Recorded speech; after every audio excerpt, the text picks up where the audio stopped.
Kembali lagi di Daud Kelor bersama saya Bunglon. Dan saya Cipan. Kali ini kita tetap bahas kelakuan error.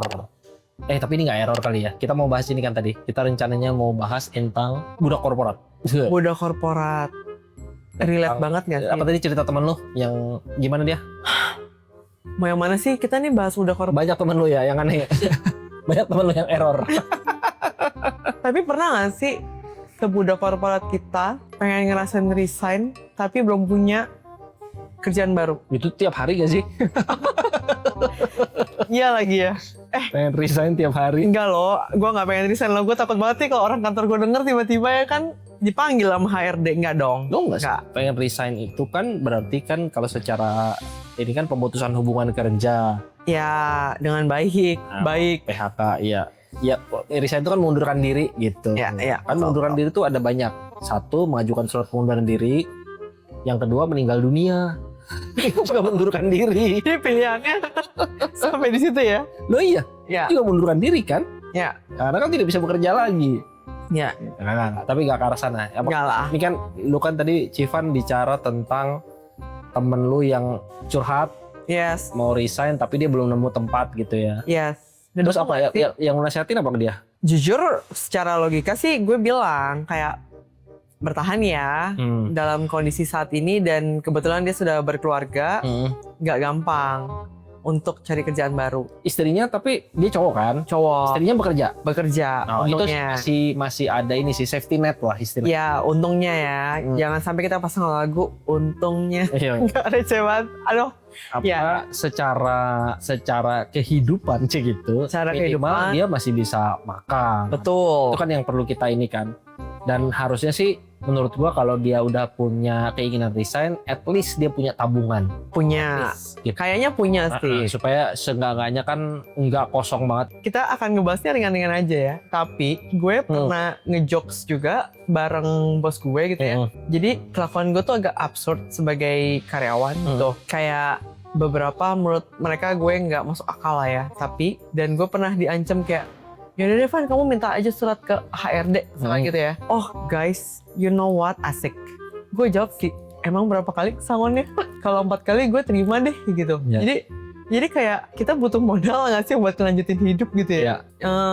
Tapi yang gue tahu best practice-nya resign itu nggak dapet pesangon tanda kutip atau apapun sebutannya dengan uang penghargaan, masa bakti dan lain-lain. Mungkin nanti kita supaya jangan salah teman-teman cek lagi ya gitu ya. Cek sama HR-nya masing-masing. Cek juga di peraturan perundang-undangan, cek juga di peraturan perusahaan atau perjanjian kerja bersama. Ya. Ada serikat buruhnya. Iya. Kira-kira gitu supaya jangan salah walaupun kita juga tahu prakteknya sehari-hari. Betul. Supaya jangan salah aja. Tapi Ini lebih ke kebijakan kantor ya. Tapi ini kita pengen ngomong kan gimana tanggapannya resign tanpa persiapan tempat kerja baru. Jadi mengundurkan diri karena pengen mundur aja gitu. Karena udah nggak kuat aja sih. Nggak kuat nih banyak ya. Nggak kuat tuh banyak. Guys, Setuju. bukan hanya Setuju. Bukan dia lemah ya. atau bisa aja kan kantornya toksik satu atau memang pekerjaannya tidak sesuai dengan kemampuan dia bisa pekerjaannya loadnya atau banyaknya pekerjaan tidak sesuai dengan kapasitas dia bisa atau memang dia merasa pekerjaan itu tidak membantu dia mencapai cita-citanya bisa Banyak. jadi kok gue di area ini ya padahal gue pengennya di area ini gitu iya. bisa saja seperti itu atau gue di industri ini ya. Iya. Padahal memang walaupun pada saat dia masuk kan dia harus sudah sadar itu ya Iya. bahwa dia butuh pemasukan hidup dulu baru kami meraih cita-cita gitu. Tapi nggak apa-apa banyak hal lah gitu kita tidak menghakimi itu pastinya dan Support gak sih guys? Jangan-jangan enggak, maksud gue support nih kayak kita tuh jangan malah bilang oke, kalimat bijaksana yang gue keluarkan adalah bertahan gitu ya. Tapi gue akan nambahin dengan kalimat kayak ini. Tapi baik lagi, lo tahu limit lo sampai mana. Kalau pekerjaan ini sudah sampai merusak mental lo sebegitu jauh dan itu membawa impact ke kehidupan personal lo, tinggalin aja. Ya. Tinggalin aja, ya gue gak akan bertanggung jawab buat hidup dia karena itu kan sebenarnya keputusan dia gitu ya. Cuman ternyata ini tuh sudah cukup banyak berdampak bahkan sampai ke mentalnya dia. Nah, artinya jangan sampai lu kehilangan jati diri lu gitu ya. Iya. Bahkan ternyata mengganggu hubungan lo dengan keluarga lo di rumah karena terbawa suasana di kantor. Itu juga atau jangan-jangan memang butuh healing aja, butuh sejenak melepaskan diri sejenak berlibur kah atau cuti mungkin. Jadi banyak banget pertimbangannya. Lo jangan gegabah gitu ya. Benar-benar pertimbangin. Lo punya persiapan gak sih buat mungkin 3 bulan, 6 bulan? Sampai lo beda dulu nih Civan, beda dulu karena yang tadi kan kalau kita bicara dalam posisi normal, kita pengen resign, gimana persiapannya itu mungkin kita bicarain. Tapi kalau ini kan misalnya dia udah di titik kayaknya nih orang kapan saja akan resign nih gitu kan gitu. Kayaknya gitu. Kalau itu yang terjadi ya gue sih juga setuju dengan nasihat tuh tadi, bisa nggak bertahan bro sis gitu sebentar supaya dia berpikir lebih tenang, karena kadang-kadang kan masalah tuh kelar kalau udah dibawa tidur kan gitu, bisa saja. Atau lu lebih berpikir lebih jernih, atau memang tekanannya mengendur, istilahnya tekanannya mulai berkurang, jadi lu bisa punya celah untuk berpikir gitu, bisa saja. Itu usul yang gue juga setuju tuh. Kalau ada yang ngomong begitu ke gue sih, gue akan bilang coba dipikirin dulu gitu. Sejauh ini kan lu masih butuh uangnya. Betul. Atau ya udah lu planning deh. Kalau gue mungkin agak berbeda sedikit. Misalnya dia ngomong hari ini, gue akan bilang ya udah lu planning aja 6 bulan lagi, 3 bulan atau 6 bulan lagi resign, coba lu pikirin. Nah, gitu misalnya. Sehingga dia siapkan apapun itu. Nah, ini balik ke tadi, kalau gue pengen resign gimana sih persiapannya? Tapi kita deh, kalau lu sendiri atau gue nih, gue pengen resign nggak? Pengen. Betul. Kenapa? Karena COVID tuh mempengaruhi gue banyak hal. Setuju. Penting banget. Bukan penting. Fase itu adalah life changing. COVID tuh membuat gue merasa bahwa enak juga ya bisa bekerja tanpa tergantung pada waktu kerja. Dan walaupun dari sisi sebaliknya adalah ya lu jadi nggak punya kepastian jam kerja. Betul. Oke, tapi ini pilihan, preferensi ya guys. Tapi menariknya itu tadi, jarak kerja, jarak tempuh dari tempat tinggal ke kantor ke tempat tinggal juga jadi.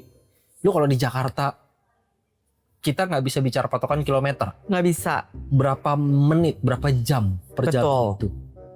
Ada beberapa teman gue yang PP pulang pergi karena dia bawa motor. Dia pulang pergi itu sehari habis 3 jam. Itu gue pernah bikin kali-kalian sama dia. 3 kali 20, 60 kali 12, 600. Dalam setahun bekerja, sebulan dia di jalan. Shit, gue lebih banyak lagi jarak tempuhnya. Itu dia. Jadi bisa nggak dimanfaatin? Ada lucu teman kita satu, iya bang, gue sambil di jalan tuh gue melakukan hal-hal yang, karena dia naik umum, gue melakukan hal yang gue suka. Gue baca komik, dengerin musik, gue nonton YouTube yang udah gue download. Betul, gitu. Bisa apa namanya tuh, apa istilahnya, udah baca offline kan? Gitu katanya. Atau gue sudah downloadin Netflix gue, drakor itu good karena dia naik angkutan umum dan maksimalkan waktu yang dia punya. Tapi kalau lu bawa kendaraan pribadi kan nggak bisa, fokusnya nggak bisa terganggu. Betul. Belum tenaganya, emosinya gitu. Nah itu ya naik kendaraan umum pun emosinya bisa saja tinggi gitu, dengan berdempet-dempet segala macem. Betul. Jadi itu membuat gue merasa hidup kayaknya enak juga ya gitu. Bukan enak sih, kayaknya gue lebih menyukai untuk bisa bekerja dengan pola yang lebih luas. Tapi berarti nggak ada work life balance dong. Nah gue selalu merasa work life balance itu bukan sesuatu yang terpisah. Bukan yang 50-50 nggak sih? Ya 8 jam kerja terus 8 enggak. Ya betul sih, konsepnya sehari 24 jam dibagi 3. 8 bekerja, 8 lu memperbaiki diri, hobi, me time segala macam, 8 lagi untuk beristirahat dan untuk keluarga. Ya oke. Bisa saja seperti itu. Gak seidealis itu gak sih, tapi pada praktisnya, pada prakteknya gak akan bisa seideal itu. Yes. Tapi tidak salah, teori itu tidak salah. Betul. Gue ternyata tipikal yang juga suka campur aduk aja gitu. Antara kerja kayak gini lah, kita bikin podcast ini masih sifatnya hobi aja. Tapi saat nanti ini berpenghasilan dan kemudian menjadi kewajiban kita harus bikin podcast, akhirnya jadi pekerjaan. Ya betul. Di mana dilakukan ya di luar jam kerja rutin. Ya akhirnya jadi pekerjaan juga kan gitu. Ujungnya tetap bekerja. Nah, cuma mungkin dengan lebih kita nikmatin, lebih nggak terpressure. Nggak juga ya. Pressure akan ada di mana aja sih ya. Gue akan mendebat itu sih. Pada akhirnya saat nanti profesionalitas. Nah, profesional tuh kalau gue selalu ini bisa nilai uang. Ya. Kalau nggak dinilai uang tuh belum profesional menurut gua. Oke. Profesional tuh harus bisa ditukar dengan nilai uang. Nah, jasa atau barang atau kemampuan lo itu bisa ditukar. Ada nilainya. Menarik. Karena contoh gue main tenis tuh hobi. Yes. Gue buang uang. Ya. Gue bukan main tenis untuk mendapatkan uang. Ya. Nah, gue masuk akal. mendapatkan uang. Gue bahkan motret beberapa kali, misalnya gue mau ladenin orang, bro, tolong fotoin event gue dong, ulang tahun anak gue. Iya. Bayarannya segini, itu bekerja jadinya. Yes, paham. Nah, karena gue ada bedanya lah ya. Tidak segitu, walaupun gue suka motretnya, tapi ada tanggung jawab. Beda kalau gue motret, gue mau ke Anyer, gue motret pantai, sunset atau sunrise. Ya lo gak bertanggung jawab sama siapa-siapa, bebannya gak ada di mana-mana, diri lo sendiri tidak aja. Ada tanggung jawab hasilnya kan, gitu. Itu bedanya kalau menurut gue. Nah, mungkin nanti juga saat podcast ini sudah mulai profesional ya, pada akhirnya itu bekerja juga. Betul. Nah, menurut gue sih akan dibedakan dulu dengan tadi yang kerja kantoran, mungkin kerja kantoran itu sih gitu. Formal dan non formal. Walaupun ya lagi-lagi ya, walaupun nanti misalnya podcast ini berkembang dan segala macam, tiba-tiba kita juga punya staff dan lain, iya kantoran juga. Yes, betul. Tuh beda. Ya lihat Pindes lah paling gampang. Jangan kejauhan, tapi boleh lah bermimpi ya kan. Denny Sumargo gitu atau Close the Door gitu kan. Gue punya pertanyaan deh jadinya. Sadar nggak sadar kita sekarang di fase bertahan hidup, gak relate maksudnya bertahan hidup yang kayak gitu, tapi ya hidup tuh dijalanin aja dengan segala pressure-nya dari mana-mana, dan gimana kita mau struggle aja di masa ini. Kompetitor banyak, anak-anak fresh grade cari kerja banyak. Gimana cara gue bridging-nya lagi? Kita banyak mengkonsumsi waktu untuk sosial media, dan kita sering nemu quote and quote menurut gue bijaksana nggak bijaksana sih. Dan kadang banyak quote yang bilang kayak, kalau kantor lo begini tinggalin aja, kalau kantor lo begitu lo mulai masuk gak nih ke yang gue maksud gitu ya. Standarisasi ya. Yes. Dan gue pernah berstatement sama junior gue, di masa apapun lo sekarang jangan kemakan sama quote.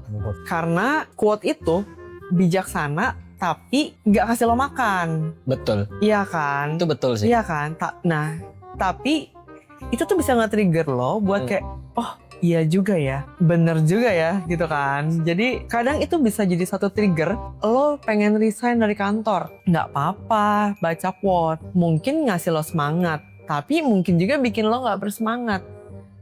Cuma jangan telan apa yang ada di media sosial tuh bulet-bulet. Ini lu Civan lagi bicara dorongan orang untuk melakukan sesuatu yang sifatnya dari luar, secara khusus adalah standarisasi yang diciptakan gitu. Yang bukan buat lo gitu kan ya. Betul. Gue setuju, malah bicaranya mungkin gini, kalau gue menambahkannya jangan satu faktor akan memutuskan lu resign atau tidak. Yang pertama faktornya harus dari diri lu dulu. Contoh, apakah pekerjaan ini memang membawa gue kepada cita-cita gue? Itu dulu yang penting. Zaman sekarang masih relate gak sih cita-cita? Sangat. Ya? Relate. Justru sangat relate menurut gue, karena pada akhirnya end up-nya lu mau berakhir jadi apa? Kan kita mengalami masa itu, gue lagi ngalamin masa itu. Gue yakin mungkin lu Civan ngalamin juga. Ini gue mau kemana sih sebenarnya gitu dengan pekerjaan ini gitu. Karena kesalahan gue adalah gue tidak men-set dari awal gue mau sampai di titik mana. Kalau Seven Habits tuh bilang end in mind. Start with end in mind. Mulailah dengan tujuan akhir. Tujuan akhirnya mau di mana. Sehingga saat lu menjalaninya, mau berliku kayak apapun, lo punya tujuan, mata lu ke tujuan akhir. Gue punya teman angkatan laut, dia cerita gini, seru banget ceritanya. Jadi tesnya angkatan laut itu adalah berenang di Selat Madura. Jadi mereka dibawa ke laut, dijatuhkan di laut, mereka harus berenang ke daratan. Ya. Ini tuh jembatan Suramadu. Iya, berapa kilo gitu. Nah, saat mereka berenang itu ada dua tantangannya. Satu, ubur-ubur. Itu bahaya sekali karena begitu kena bisa menyebabkan kelumpuhan sesaat dan mereka harus di safety, harus diselamatkan. Yang kedua adalah arus bawah. Yang tidak kelihatan. Jadi lu berenang lurus nih ke depan, lu pikir daratan, tahu-tahu pas kepala lu nongol daratannya sebelah kanan lu. Gitu. Nah, apa yang menjadi patokan mereka adalah patung Jelas Veva Jayamahe itu. Jadi mereka selalu melihat, oh salah, gua ubah arah. Nanti patungnya muncul ya guys di samping kanan sana. Asik. Ini buat editornya. Itu poinnya adalah ya begitu lu tahu lu mau mengarah kemana, ya lu tahu walaupun lu dikelokkan atau belok nggak apa-apa, mungkin cuma sebentar. Sama kayak kita ngikutin Google Maps lah. Lu tahu, gua mau dari Jakarta mau dari Jakarta Selatan ke Jakarta Utara. Mau lewat jalan manapun, yang penting sampai kayak gitu. Dan lu bisa minimal lebih kuat menjalaninnya. Jadi relevan menurut gua cita-cita itu. Menarik. Sangat relevan. Itu tapi menjadi yang pertama harus ditopang sama yang kedua, yaitu cukup nggak yang lu hasilkan secara profesional ini untuk hidup lu dan membayar peningkatan kemampuan lu untuk mencapai cita-cita tadi gitu. Mengongkosi lu di sepanjang jalan menuju cita-cita ini. Oh wow, menarik. Karena kalau nggak cukup, lu belum bicara cita-cita dulu, bener yang lu bilang Civan. Bicara struggling dulu, hidup dulu. Itu mungkin di awal-awal karir misalnya. Ngalamin itu. Jangankan bicara cita-cita. Gua ngalamin, gua ngekos. Gua berjanji di diri gua setelah gua lulus, gua harus secepat-cepatnya melepaskan diri dari tunjangan orang tua, biaya hidup orang tua. Setuju. 6 bulan pertama nggak bisa. Memang bulanan yang dikirim tidak lagi seperti saat bulanan gue kuliah. Tapi itu pun membuat gue merasa malu. Tapi di momen gue terlepas dari tunjangan orang tua, bangga hati gue. Belum ngasih loh ya. Gue belum ngasih tuh. Baru setelah gue lupa, setelah 6 bulan, baru setelah setahun atau setelah 8 bulan, 9 bulan, barulah gue bisa ngasih. Walaupun kecil. Nah di situ gue boleh merasa, oh ya udah. Gue sudah survive. Nah baru bicara cita-cita. Survive dulu ya, baru bicara cita-cita. Dan survive ini pun banyak tingkatannya. Ya lu survive, saat itu gue survive dengan penghasilan segitu, berarti di gaya hidup segitu. Ingat bahwa menurut gue gaya hidup lu juga harus menyesuaikan dengan cita-cita lu. Lu juga harus pertimbangkan saat lu switching. Switching dari pekerjaan ini ke pekerjaan baru, artinya meninggalkan pekerjaan ini untuk resign. Idealnya memang udah punya pekerjaan baru yang siap menampung, artinya lu udah tanda tangan kontrak, gitu kan. Tapi kalaupun enggak, bisa nggak? Nah, gue suka terpukau sama mentalnya Gen Z ya, Gen Y ini. Gue ketemu kemarin, Gen Y 1. Lagi ngobrol-ngobrol. Jadi lu kerja di mana sekarang? Gue lagi in between nih bang. In between, oke. Gue nggak mau simpulin apa-apa, tapi gue tahu kayaknya lagi nganggur di antara satu pekerjaan ke pekerjaan lain. Kenapa nganggur? Belum dapat pekerjaan? Ya nggak apa-apa bang, udah nggak kuat gue di pekerjaan lama. Oke, gue tidak menjudge. Setuju, jangan dijudge. Enggak dong, nggak ada urusan gue. Betul. Dia tidak minta duit gue juga kan gitu kira-kira. Lah. Tapi kemudian gue bertanya, memutuskan itu. Ya gue percaya aja lah bang. Gue percayalah sama kemampuan gue. Nah, apa yang gue pelajari? Suka banget gue. Nah, itu dia. Lu ini sama kayak konsep kedufan. Menurut gue. Lu pernah kedufan gak sih di umur-umur sekarang? Mau. Oke. Kalau mau lu masih akan mainin semua mainan itu gak? Enggak, gue akan milih. Udah pilih-pilih loh. Nah, dulu gue ingat banget pertama kali kedufan, gue norak ya, gue dari daerah. Pertama kali kedufan, semua mainan gue coba. Mau dibilang berbahaya gue sikat. Gue pengen tahu rasanya. Dan mental gue masih kuat. Sekarang, gue disuruh naik roller coaster. Histeria kali ya. Apapun itulah.